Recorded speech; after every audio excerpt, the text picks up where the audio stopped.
কৌশলের দ্বাদশ পর্বে সবাইকে সুস্বাগতম। আজকে আমরা শ্রীমদ্ ভগবদ গীতার পঞ্চম অধ্যায়ের শেষ 5টি শ্লোক নির্বাচন করেছি। প্রথম শ্লোক 16 নম্বর শ্লোক, জ্ঞানেন তু তদ্জ্ঞানম ইয়েষাম নাশিতম আত্মনঃ তেষাম আদিত্যবৎ জ্ঞানম প্রকাশয়তি তৎপরম। জ্ঞানেন তু তদ্জ্ঞানম।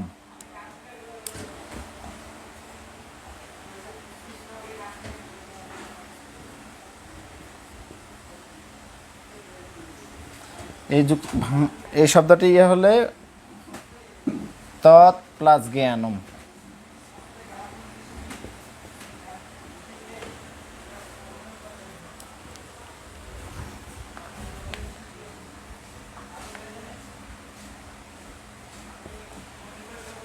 জ্ঞানেন তু তদ্জ্ঞানম ইয়েষাম নাশিতম আত্মনঃ।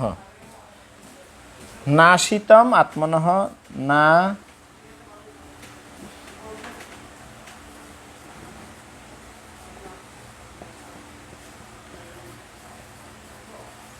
নাশিতম প্লাস আত্মনঃ।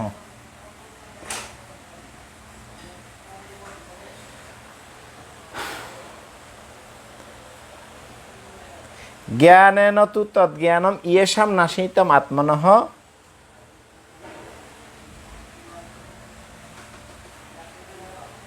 আর এই শব্দটি ভাঙালে 3টা অংশে ভাগ হয়। তেষাম প্লাস আদিত্য বৎ জ্ঞানম।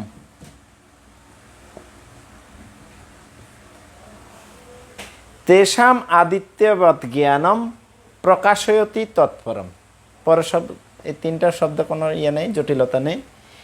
জ্ঞানেন তু তদ্জ্ঞানম ইয়েষাম নাশিতম আত্মনঃ তেষাম আদিত্যবৎ জ্ঞানম প্রকাশয়তি তৎপরম। এখন আমরা আবৃত্তি শুদ্ধি আবৃত্তি করব। জ্ঞানেন তু তদ্জ্ঞানম ইয়েষাম নাশিতম আত্মনঃ তেষাম আদিত্যবৎ জ্ঞানম প্রকাশয়তি তৎপরম। জ্ঞানেন তু তদ্জ্ঞানম ইয়েষাম নাশিতম আত্মনঃ তেষাম আদিত্যবৎ জ্ঞানম প্রকাশয়তি তৎপরম। 18 নম্বর শ্লোক, শ্রীমদ্ ভগবদ গীতার সবচেয়ে গুরুত্বপূর্ণ অন্যতম শ্লোক। বিদ্যা বিনয় সম্পন্নে ব্রাহ্মণে গবিহস্তিনি শুনিচৈব স্বপাকে চ পণ্ডিতাঃ সমদর্শিনঃ। বিদ্যা বিনয় সম্পন্নে ব্রাহ্মণে গবিহস্তিনি শুনিচৈব চ এব স্বপাকে চ পণ্ডিতাঃ সমদর্শিনঃ। প্রথম লাইনে কোনো উচ্চারণের জটিলতা নেই, বাংলা উচ্চারণের মতোই। শুনি, এই শব্দটি হবে চ এব, চৈব ভাঙালে চ এব। স্বপাকে চ পণ্ডিতাঃ, হয়ের হালকা হ উচ্চারণ হবে, পূর্ণ হ না।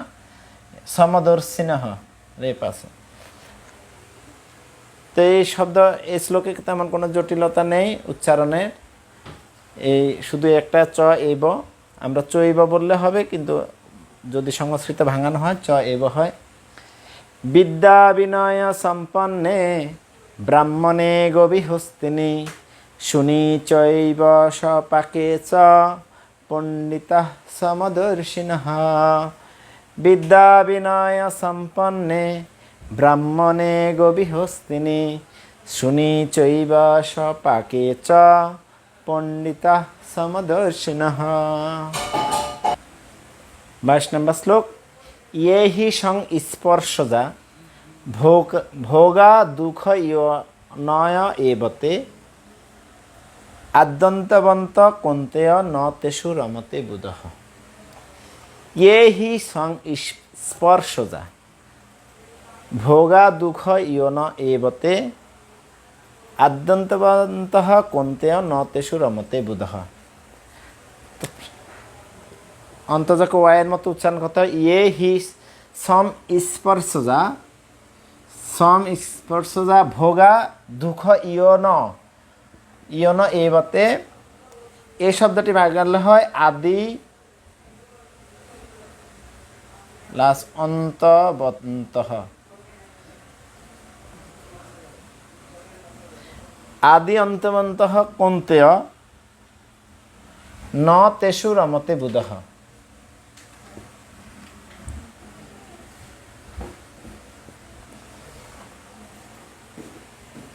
ইয়ে হি সং স্পর্শজা ভোগা দুঃখ ইয়ন এবতে আদ্যন্তবন্তঃ কুন্তেয় ন তেষু রমতে বুধঃ। আদি অন্তবন্তঃ কুন্তেয় বা আদ্যন্তবন্তঃ কুন্তেয় ন তেষু রমতে বুধঃ। ইয়ে হি সং স্পর্শজা ভোগা দুঃখ ইয়ন এবতে আদ্যন্তবন্ত কুন্তেয় ন তেষু রমতে বুধঃ। ইয়ে হি সং স্পর্শজা ভোগা দুঃখ ইয়ন এবতে আদ্যন্তবন্তঃ কুন্তেয় ন তেষু রমতে বুধঃ। ইয়ে হি সং স্পর্শজা ভোগা দুঃখ ইয়ন এবতে আদ্যন্তবন্ত কুন্তেয় ন তেষু রমতে বুধঃ। 26 নম্বর শ্লোক। কাম ক্রোধ বিমুক্তানাম ইয়তীনাম ইয়ত চেতসাম অভীত ব্রহ্ম নির্বাণম বর্ততে বিদিতাত্মনাম। কাম ক্রোধ বিমুক্তানাম ইয়তীনাম ইয়ত চেতসাম অভীত ব্রহ্ম নির্বাণম বর্ততে বিদিতা আত্মনাম।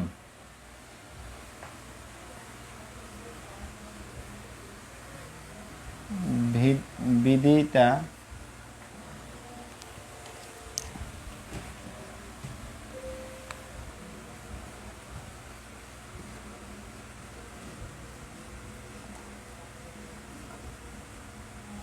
আত্মনাম।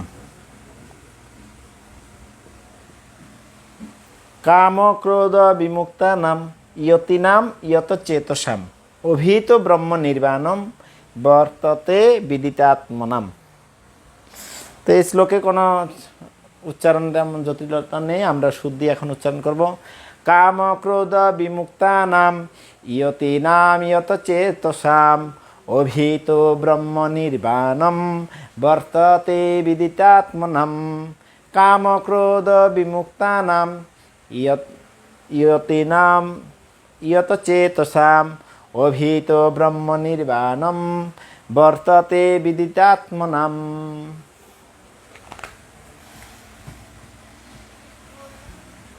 এই অধ্যায়ের সর্বশেষ শ্লোক এবং আজকের ক্লাসেরও সর্বশেষ। ভোক্তারম যজ্ঞ তপসাম সর্বলোক মহেশ্বরম সুহৃদম সর্বভূতানাম গাত্বা মাম শান্তি মৃচ্যতে। ভোক্তারম যজ্ঞতে অপসাম সর্বলোক মহেশ্বরম সুহৃদম সর্বভূতানাম গাত্বা মাম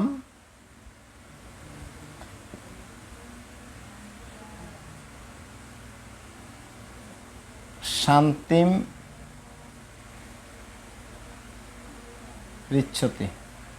শান্তিম ঋচ্ছতি, ঋচ্ছতি মানে লাভ করেন।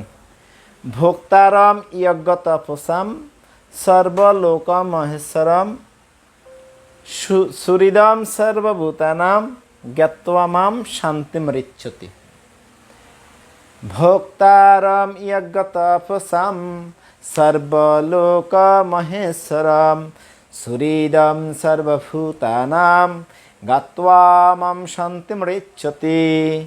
ভোক্তারম যজ্ঞ তপসাম সর্বলোক মহেশ্বরম সুহৃদম সর্বভূতানাম জ্ঞাত্বা মাম শান্তিম ঋচ্ছতি।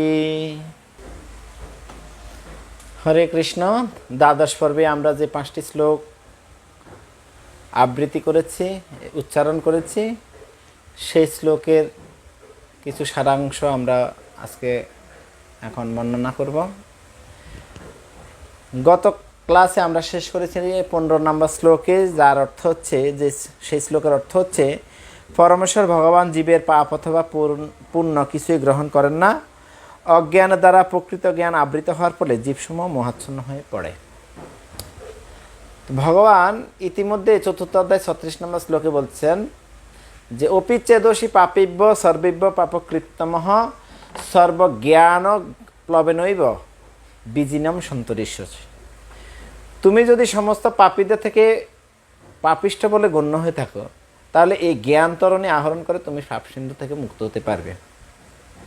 তাহলে ভগবান এখানে পাপ পুণ্য যে গ্রহণ করেন না, তার এখানে বলছেন কীভাবে আমরা সেই পাপ এবং পুণ্যের ফলের ঊর্ধ্বে যাব। সেটা হচ্ছে এই যে অপ্রাকৃত জ্ঞান বা আধ্যাত্মিক জ্ঞান, পরম গুহ্য জ্ঞান। ইতিপূর্বে আলোচনা করা হয়েছিল রাজবিদ্যা রাজগুহ্যম পবিত্রম ইদম উত্তমম। এটা পবিত্র, উত্তম, উত্তম, সর্বোত্তম। তো সেই জ্ঞান আমরা যদি লাভ করি তাহলে কি হবে, আমরা এই ভবসিন্ধু থেকে মুক্ত হতে পারব, ভব সমুদ্র থেকে। এবং 7ম অধ্যায়ের 28 নম্বর শ্লোকে ভগবান বলছেন ইয়েষাম অন্তগত পাপম জনানাম পুণ্যকর্মনাম তে দ্বন্দ্বমোহ নির্মুক্তা ভজন্তে মাম দৃঢ়ব্রতা। যেসব অন্তগত পাপম, যাদের পুণ্যফলের দ্বারা পাপ সম্পূর্ণরূপে বিনষ্ট হয়েছে এবং যারা দ্বন্দ্ব এবং মোহ থেকে মুক্ত হয়েছেন, তারাই দৃঢ় নিষ্ঠার সঙ্গে আমার আরাধনা করেন, ভগবান আরাধনা করতে পারেন। তো এখানে এই যে ভগবান পাপ এবং পুণ্যফলের থেকে মুক্ত হওয়ার পন্থা ভগবান বলছেন। তা আমরা যদি কিন্তু আমরা এই পাপ এবং পুণ্যফলের বন্ধনে আবদ্ধ হয়ে পড়ি কেন? আমাদের অজ্ঞানের দ্বারা। এখন 16 নম্বর শ্লোকে ভগবান বলছেন যে জ্ঞানের প্রভাবে যাদের অজ্ঞান বিনষ্ট হয়েছে, তাদের সেই জ্ঞান অপ্রাকৃত পরম তত্ত্বকে প্রকাশ করে। ঠিক যেমন দিনমানে সূর্যের উদয়ে সব কিছু প্রকাশিত হয়। তো এই যে সর্বজ্ঞান প্লবেনৈব, সমস্ত জ্ঞানকে নাশ করতে পারে, পাপ থেকে নাশ করতে পারে জ্ঞান আগ্নি। ভগবান ইতিমধ্যে আলোচনা করেছেন জ্ঞানরূপ অগ্নির দ্বারা অজ্ঞানরূপ সন্দেহকে দূর করো। জ্ঞান আগ্নি সর্বকর্মাণি, সমস্ত কর্মকে তুমি নাশ করো। এবং ন হি জ্ঞানে ন সদৃশ্যম, ভগবদ্গীতা এই ধরনের কথা বর্ণনা বলা হয়েছে। কেন? অর্থাৎ জ্ঞান হচ্ছে সর্বদাই মর্যাদা সম্পন্ন। তাহলে জ্ঞানের স্বরূপ কি? কীভাবে জ্ঞান লাভ করা যায়? জ্ঞান লাভ করার পন্থা হিসেবে ভগবান বলছেন শ্রীকৃষ্ণের শরণাগত হওয়ার ফলেই পূর্ণ জ্ঞান লাভ করা যায়। 7ম অধ্যায়ের 19 নম্বর শ্লোকে ভগবান বলছেন বহুনাম জন্ম নাময়ন্তে জ্ঞানবান মাম প্রপদ্যতে। সে জ্ঞানবান ব্যক্তির কথা বলেছে। বহু বহু জন্মের অতিক্রান্ত হওয়ার পর তত্ত্বজ্ঞানী ব্যক্তি আমাকে সর্বকারণের পরম কারণ রূপে জেনে আমার শরণাগত হয়। এখানে একটা সুন্দর উদাহরণের মাধ্যমে বর্ণনা করা হয়েছে, যেখানে ঠিক যেমন দিনমানে সূর্যের উদয়ে সব কিছু প্রকাশিত হয়, রাত্রির অন্ধকারে সব কিছু অপ্রকাশিত থাকে, আর দিনের বেলা যখন সূর্য পূর্ব দিগন্ত উদিত হয় তখন এই জগতের সমস্ত কিছু দৃশ্যমান হয়। অনুরূপভাবে চৈতন্য চরিতামৃত শ্লোক রয়েছে যে কৃষ্ণ সূর্য সম মায়া অন্ধকার, যাহা কৃষ্ণ তাহা নাহি মায়ার অধিকার। কৃষ্ণ হচ্ছে সূর্যের মতো।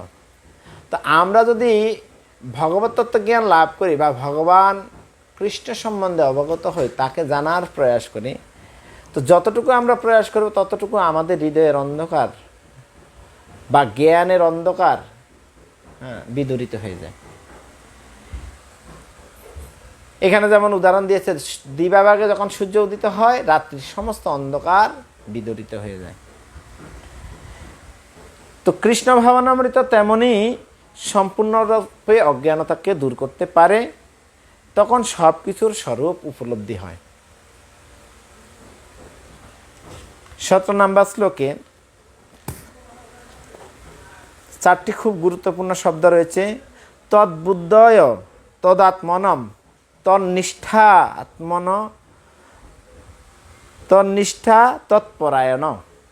তদ্বুদ্ধয় শব্দের অর্থ হচ্ছে যার বুদ্ধি ভগবানে স্থির হয়েছে, তদাত্মনম যার মন ভগবানে একাগ্র হয়েছে, তন্নিষ্ঠা ভগবানেই যার নিষ্ঠা সম্পন্ন, যিনি নিষ্ঠা সম্পন্ন, তৎপরায়ণ যিনি সম্পূর্ণরূপে তার আশ্রয় গ্রহণ করেছেন, যিনি পূর্ণরূপে শ্রীকৃষ্ণের শরণাগত, তিনি নিঃসন্দেহে সমস্ত পাপ থেকে মুক্ত হয় পূর্ণ জ্ঞানে পরম সত্যকে উপলব্ধি করেন। তাহলে পরম সত্যকে উপলব্ধি করার 4টা কন্ডিশন এখানে বলা হয়েছে। তদ্বুদ্ধয় তদাত্মনম তন্নিষ্ঠা তৎপরায়ণা। তদ্বুদ্ধয় মানে আমাদের বুদ্ধি, আমাদের চেতনা যেন ভগবানে থাকে। তদ্বুদ্ধি তৎ আত্মন মন যেন ভগবানেই একাগ্র থাকে। তন্নিষ্ঠা সমস্ত কিছু নিষ্ঠা যেন ভগবানে থাকে বা ভগবানই নিষ্ঠা সম্পন্ন হয়। আর তৎপরায়ণা সম্পূর্ণরূপে তার চরণে আশ্রয় গ্রহণ করো। তো এই 4টি জিনিস যদি আমরা ভগবানের কাছে মন, বুদ্ধি, একাগ্র, নিষ্ঠা, সেবা ভাব, সেবার নিষ্ঠা যদি আমরা ভগবানের সমর্পণ করি, তাহলে এই অপ্রাকৃত জ্ঞান আমরা লাভ করতে পারি। সপ্তদশ শ্লোকে এটি বলা। তো এই জ্ঞান লাভ করার ফল কি? এই জ্ঞান লাভ করলে তার ফল প্রকাশিত হয় কিভাবে? 18 নম্বর শ্লোকে ভগবান বলছেন, বিদ্যা বিনয় সম্পন্নে ব্রাহ্মণে গভীহস্তিনি শুনিচৈব সপাকে চ পণ্ডিতা সমদর্শিনঃ। কি জ্ঞান লাভ করলে জ্ঞানবান পণ্ডিতেরা বিদ্যা বিনয় সম্পন্ন ব্রাহ্মণ, গাভী, হাতি, কুকুর এবং চণ্ডালের প্রতি সমদর্শী হন। তো এটি হচ্ছে জ্ঞান লাভ করার ফল। তিনি সর্বজীবে সমদর্শী হন। পরম সত্যকে উপলব্ধির ফলে তিনি একজন ব্রাহ্মণ, চণ্ডাল, হাতি, কুকুর, গরু জাতিগতভাবে ভিন্ন হলেও শ্রীকৃষ্ণের আংশিক প্রকাশ পরমাত্মা রূপে দর্শন করেন। পরম তত্ত্বের এই উপলব্ধি হচ্ছে প্রকৃত জ্ঞান। আমাদের প্রত্যেকটি জীব হৃদয়ে ভগবান 2 রূপে প্রকাশিত, একটা জীবাত্মা আর একটা হচ্ছে পরমাত্মা। কঠোপনিষদে এরকম একটি শ্লোক রয়েছে যার অর্থ হচ্ছে একটি বৃক্ষে 2টি পাখি বসে আছে, একটি পাখি হচ্ছে জীবাত্মারূপ পাখি আর একটি পাখি হচ্ছে পরমাত্মারূপ পাখি। জীবাত্মারূপ পাখিটি কখনো মিষ্টি ফল কখনো টক ফল গ্রহণ করে, কিন্তু পরমাত্মারূপী পাখিটি সেটি শুধু অবলোকন করে। জীবাত্মারূপী পাখিটি তার কর্মের ফল ভোগ করে, পাখিটি জীবাত্মার পাপ পুণ্য ফল গ্রহণ করেন না, তিনি সেটি অবলোকন করেন। তো এটি হচ্ছে জ্ঞান লাভ করার ফল। যিনি প্রকৃত জ্ঞানবান তিনি প্রত্যেকটি বস্তুতে, প্রত্যেকটি প্রাণীর মধ্যে, সর্বভূতানাম সমস্ত ভূত মানে জীবের মধ্যে তিনি আত্মবোধ দর্শন করেন বা পরমাত্মাকে দর্শন করেন। তো এই জীবাত্মাটি হচ্ছে অনুচৈতন্য আর পরমাত্মা হচ্ছে বিভু চৈতন্য। তো জীবাত্মা এবং পরমাত্মার মধ্যে গুণগত ভেদ নেই, কিন্তু পরিমাণগতভাবে বা আকারগতভাবে অনেক পার্থক্য। যেমন সমুদ্রের জল এবং 1 গ্লাস ভর্তি সেই সমুদ্রের জল পরিমাণ গুণগতভাবে একই, কিন্তু পরিমাণগতভাবে বিশাল। ঠিক অনুরূপভাবে জীবাত্মা এবং পরমাত্মার মধ্যে এরকম গুণগত ভেদ নেই, কিন্তু পরিমাণগত প্রভেদ রয়েছে। 19 নম্বর শ্লোক থেকে পঞ্চম অধ্যায়ের 28 নম্বর শ্লোকে পর্যন্ত এই যে আমরা কোনো ব্যক্তি যদি সমদর্শী হন বা তিনি যদি জীবনমুক্ত হন, তাহলে তার মধ্যে কিছু গুণ প্রকাশিত হবে। সেই গুণগুলো এই পঞ্চম অধ্যায়ের 19 থেকে 28 নম্বর শ্লোক পর্যন্ত বর্ণনা করা হয়েছে। আমি পর্যায়ক্রমে সেগুলো বলছি। এই ধরনের ব্যক্তি যিনি সমদর্শী তার কি কি গুণ, তিনি প্রিয় বস্তু প্রাপ্তিতে উৎফুল্ল হন না, অপ্রিয় বস্তুর প্রাপ্তিতে বিচলিত হন না। স্থির বুদ্ধি, মহাশূন্য এবং ভগবত তত্ত্ববেত্তা। জড় ইন্দ্রিয় সুখভোগের প্রতি আকৃষ্ট হন না বা তাতে প্রীতি লাভ করেন না। কাম ক্রোধ থেকে উদ্ভূত বেগ সহ্য করতে সক্ষম হন, আত্মাতেই সুখ অনুভব করেন, সংযত চিত্ত, সমস্ত জীবের কল্যাণে রত এবং সংশয়রহিত। কাম ক্রোধ শূন্য, সংযত চিত্ত ও আত্মতত্ত্বজ্ঞ। তো এগুলো হচ্ছে যিনি চিন্ময় ভাবসম্পন্ন বা সমদর্শী, যিনি প্রত্যেকটি জীবের হৃদয়ে পরমাত্মাকে উপলব্ধি করেছেন, তার মধ্যে এই সমস্ত দিব্য গুণাবলী প্রকাশিত হয়।